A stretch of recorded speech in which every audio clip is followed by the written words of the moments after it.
யெகோவா இதை பிரேட்டிங் வழியாக தேவநாமம் மகிமைப்படுவதாக. உங்களையும் வெல்கம் பண்ணுறேன். பிரியமானவர்களே, நிறைய ரட்சிக்கப்பட்ட பிள்ளைகளிடத்தில் நாம் கேட்கும்போது சொல்லுவாங்க, நான் ரட்சிக்கப்பட்டு நிறைய வருடங்கள் ஆச்சுன்னு. ஆனால் ஒரு வசனத்தை சரியாக விவரிக்க சொன்னால் அவங்களால முடியாது. ஒரு ப்ரேயர் பண்ண சொன்னால் யோசிப்பாங்க. யார்கிட்டையாவது பேசும்போது எதிரில் நிற்கிற நபர் அவங்க கஷ்டம் சூழ்நிலைகள்னால ஆண்டவரை பற்றி மைனஸாக பேசினா அதை ஒரு வகையாக எடுத்துக்க மாட்டாங்க.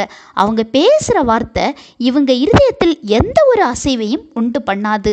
ஏன் தெரியுமா? அப்படின்னா அவங்களால திருப்பி வேத வசனங்களை பயன்படுத்தி பேச முடியல. ஏன்னா அவங்க ஆண்டவர் காரியத்தில் ஒரு குழந்தை போல இருக்கிறாங்க. இவங்களால ஆண்டவருக்குள்ள வைராக்கியமாக இருக்க முடியாது. நீங்கள் எப்படி? நீங்கள் ரட்சிக்கப்பட்டு கிறிஸ்தவ வாழ்க்கையில் அனுதினம் ஜெபித்து பைபிள் வாசித்து வசனத்தை ஆராயும் தன்மை நமக்குள் காணப்பட்டால் ஏன் வசனத்தை பயன்படுத்தி அவங்களுக்கு ஆறுதல் சொல்ல நம்மால் முடியலை?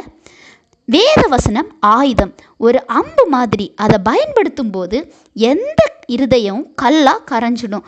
பயன்படுத்த வேண்டிய விதத்தில் பயன்படுத்த வேண்டும். அதற்குரிய ஞானத்தை தருகிறவர் ஆண்டவர். ஆனால் நீங்கள் ஆண்டவருக்குள்ள குழந்தையாக இருக்காதீங்க. அப்படி இருந்தால் ஆண்டவர் நம்மை பயன்படுத்த முடியாது. நாமே எதற்காக ஆண்டவர் நம்மை பயன்படுத்த ஒரு தடையாக இருக்க வேண்டும்?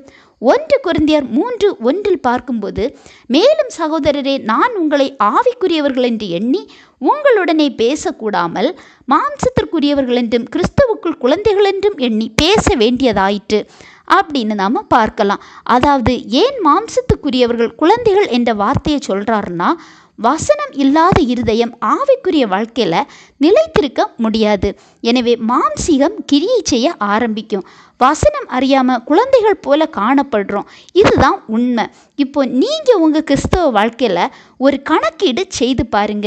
ரட்சிக்கப்பட்ட இத்தனை வருடத்தில் எனது லெவல் எப்படி இருக்குன்று, நான் குழந்தையா இல்லை ஆவிக்குரிய வாழ்க்கையில் சரியா இருக்கேனா என்று.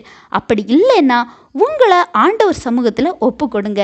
இதற்காக சொல்லி ஜெபிங்க, வசனத்தை தியானிங்க. ஆண்டவர் உங்களுக்கு எல்லாவற்றையும் கற்றுத்தருவார். பிரியமானவர்களே, இந்த செய்தி உங்களுக்கு பிரயோஜனமாக இருந்திருக்கும் நம்புகிறேன். ஆண்டவர் தாமே இந்த வார்த்தைகள் மூலம் உங்களை ஆசீர்வதிப்பாராக.